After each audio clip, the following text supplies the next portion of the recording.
تھوڑی سی آج کھل کے بات کرنا چاہتا ہوں، لمبی بات بھی نہیں کروں گا، اور اگر کسی کو میرے سے اختلاف ہو تو مجھے معاف فرما دیں، اس لیے کہ میں یہ کشمیر پر سیمیناروں میں تقریریں کر کر کے اب تنگ آ چکا ہوں۔ مجھے کبھی کبھی ایسا لگتا ہے کہ میں جھوٹ بول رہا ہوں اور کشمیریوں کے ساتھ وہ کام کر رہا ہوں، وہ دھوکہ دے رہا ہوں جو بڑے بڑے لوگ کرتے ہیں۔ تو اس لیے اگر میری گزارشات کسی کو بری لگیں تو معاف کر دیں، اگر نہیں معاف کرتے تو پھر جو کچھ کرنا کر لیں۔ بات دراصل یہ ہے کہ یہ جو سلسلہ چل رہا ہے خاص طور پہ 5 اگست 2019 کے بعد سے، اس کے بعد جمعے کے جمعے ایک احتجاج کا سلسلہ شروع کیا تھا وزیر اعظم عمران خان نے، اب وہ سلسلہ بھی بند ہو چکا ہے۔ یہاں پر پی ڈی ایم سے بھی شکوہ شکایت کیا گیا ہے۔ تو اگر یہاں پہ وزیر اعظم آزاد کشمیر راجہ فاروق حیدر صاحب موجود ہوتے تو میں زیادہ کھل کر بات کرتا، لیکن اب وہ کیونکہ موجود نہیں ہے تو وہ ایک بہت اعلیٰ سطحی اجلاس تھا جو 5 اگست 2019 سے 3 دن پہلے منعقد ہوا اسلام آباد میں۔ اس اجلاس میں راجہ فاروق حیدر صاحب کو یہ بتا دیا گیا تھا کہ اگلے 2-3 دن میں مقبوضہ جموں کشمیر میں کیا ہونے والا ہے۔ اس میں 370 کی بھی بات ہوئی، اس میں 35A کی بھی بات ہوئی، لیکن راجہ صاحب نے جو بتایا، جو کہا کہ جناب اس کو کاؤنٹر اس طریقے سے کرنا چاہیے، تو ان کی بات نہیں مانے گی۔ تو میری اب گزارش ہے راجہ فاروق حیدر صاحب سے کہ ویسے بھی آپ کی حکومت کی مدت پوری ہونے والی ہے، تو تھوڑی ہمت کریں، آپ اصلی کشمیری بنیں، ذرا قوم کو بتا دیں کہ اس اجلاس میں کون کون موجود تھا، آپ کو کس نے کیا بتایا اور آپ نے کیا جواب دیا، تاکہ پتہ چلے کہ یہ کوئی اچانک نہیں ہوا سب کچھ، یہ پہلے سے ہمیں پتا تھا، ہمارے ارباب اختیار کو پہلے سے پتا تھا کہ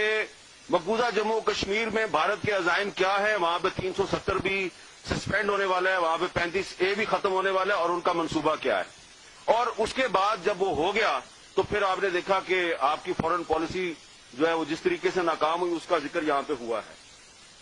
اب آ جائیں پی ڈی ایم پہ۔ پی ڈی ایم نے 20 ستمبر 2020 کو ایک APC کے بعد ایک اعلامیہ جاری کیا۔ اس اعلامیے میں انہوں نے کشمیر کے ساتھ اظہار یکجہتی تو کیا، لیکن ساتھ ہی ساتھ انہوں نے ایک اور جو کلاس تھی اس میں گلگت بلتستان کے حوالے سے جس طریقے سے انہوں نے بات کی، تو ایسے لگ رہا تھا کہ یہ بھی ایک ڈکٹیٹڈ قسم کا وعدہ جو ہے وہ شامل کر رہے ہیں، کیونکہ آپ کے آئین کا جو آرٹیکل 257 ہے وہ یونائیٹڈ نیشنز کی ریزولوشن کی بات کرتا ہے کہ یونائیٹڈ نیشن کی ریزولوشن کی روشنی میں مسئلہ کشمیر حل ہونا چاہیے۔ تو ایک طرف تو ہماری حکومت جو ہے وہ مشرف دور سے آؤٹ آف باکس سولوشن تلاش کر رہی ہے، انہوں نے بھی اس کی خلاف ورزی کی۔ دوسری طرف جو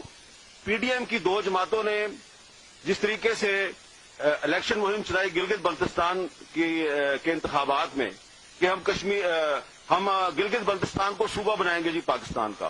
آپ بالکل گلگت بلتستان کے آئینی حقوق کی بات کریں، آپ ان کے رائٹس ان کو ضرور دیں، لیکن جس طریقے سے آپ نے وہ کمپین چلائی تو UN ریزولوشن کی تو دھجیاں بکھیر دیں آپ نے بھی، حکومت نے بھی اس کی پرواہ نہیں کی، حکومت بھی وہی کام کر رہی ہے۔ وزیر اعظم صاحب جا کے وہاں پہ اعلان کر رہے ہیں کہ میں اس کو صوبہ بناؤں گا، اور اپوزیشن کی 2 پارٹیاں بھی یہی اعلان وہاں پہ کر رہی ہیں۔ تو اس لحاظ سے دیکھا جائے تو حکومت اور اپوزیشن کی 2 بڑی پارٹیوں نے جو UN ریزولوشن کے ساتھ جو کر دیا ہے وہ وہی کیا ہے جو دشمنوں نے کیا ہے، اور اس پر میں ان کے ساتھ ڈبیٹ کے لیے تیار ہوں، اور دونوں نے ایک بیرونی ایجنڈا جو ہے اس کے تحت جو پریشر تھا ان پر، اس پریشر کے تحت انہوں نے سرنڈر کیا۔ اور افسوس کی بات یہ ہے کہ پاکستان پیپلز پارٹی جو ہے یہ تو مسئلہ کشمیر کی پیداوار ہے۔ ذوالفقار علی بھٹو صاحب کا تاشقند ایگریمنٹ پر اختلاف ہوا تھا ایوب خان کے ساتھ، انہوں نے پارٹی اپنی کشمیر کے مسئلے میں بنائی تھی، لیکن وہ بھی بڑے فخر سے کہتے ہیں کہ دیکھو ہم نے تو 2018 کے مینیفیسٹو میں یہ وعدہ کیا تھا کہ ہم اس کو علیحدہ اسٹیٹس دیں گے، صوبے کا درجہ دیں گے۔ تو یہ جو دونوں پارٹیاں ہیں اور حکومت تحریک انصاف، ان کے کشمیر پالیسی میں کوئی فرق نہیں ہے، ان میں سے جو بھی حکومت میں آئے گا وہ کشمیر میں یہی کچھ کرے گا۔ اب سب سے بڑی بات جو ہے وہ یہ ہے کہ اب آ رہا ہے آزاد کشمیر کا الیکشن۔ اب آزاد کشمیر کے الیکشن میں بھی آپ دیکھیں گے تھوڑے دنوں میں کہ ایک طرف تو آپ کو وہاں پہ ایک ہارس ریڈنگ شروع ہونے والی ہے، وہ آپ کو نظر آئے گا، ایک اور تماشا بنے گا کشمیریوں کا، اور پھر کشمیر، آزاد کشمیر کو بھی پاکستان کا صوبہ بنانے کی کوشش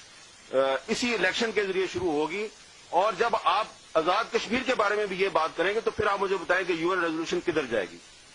ہم سارے یہاں پہ جو اکٹھے ہوئے ہیں، ہم سب کا اتفاق ہے کہ مسئلہ کشمیر اقوام متحدہ کی قراردادوں کی روشنی میں حل ہونا چاہیے. جب آپ جا کے گلگت بلتستان میں یہ وعدہ کرتے ہیں کہ ہم نے اس کو صوبہ بنانا ہے پاکستان کا، اور اب آپ وہاں پہ کام شروع کر دیا آپ نے کہ صوبہ بنانا ہے ہم نے آزاد کشمیر کو پاکستان کا، تو بات تو ختم ہوگی نا. تو آرٹیکل 257 آئین پاکستان، اس کی آپ سب خلاف ورزی کر رہے ہیں. یہ تمام جو بڑے بڑے ہمارے لیڈر ہیں، ارباب اختیار ہیں، جو بڑے فخر سے کہتے ہیں کہ ہم صوبہ بنائیں گے گلگت بلتستان کو، اور اب آزاد کشمیر میں بھی یہ بات شروع ہو گئی ہے. اسی لیے اسپیکر آزاد کشمیر اسمبلی شاہ غلام قادر صاحب جو ہیں، انہوں نے پچھلے دنوں مظفر آباد میں اس کی مذمت کی ہے کہ اگر میری بھی پارٹی نے یہ کام شروع کیا تو میں اس کا ساتھ نہیں دوں گا. اور اب ایک اور بات پھڈا سارا یہ ہے کہ ایک نیشنل کنسنسس کی ضرورت ہے. ایک تو میں نے آپ کو بتا دیا کہ آزاد کشمیر کو صوبہ بنائیں،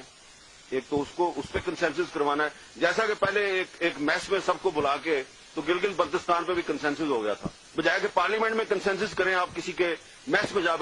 جا کے کنسنسس کر لیتے ہیں. اور اب ایک اور کنسنسس جس کی ضرورت ہے وہ یہ ہے کہ وہ پرویز مشرف کے دور میں جو فارمولا تھا کہ لائن آف کنٹرول کو مستقل بارڈر بنا کر یہ مسئلہ ہی ختم کر دیا جائے، اب انہوں نے اس پہ کنسنسس کروانا ہے. اس پر پی ڈی ایم کی ایک بہت ہی اہم جماعت کے جو بیک ڈور چینل سے مذاکرات ہیں وہ فی الحال تک ناکام ہے. اس جماعت نے وہ ماننے سے انکار کیا ہے، اس لیے بڑا شدید ہو گیا. لیکن اگر 5 فروری کو جیسا کہ نیر بخاری صاحب نے کہا ہے کہ جناب ہم جلسہ کریں گے،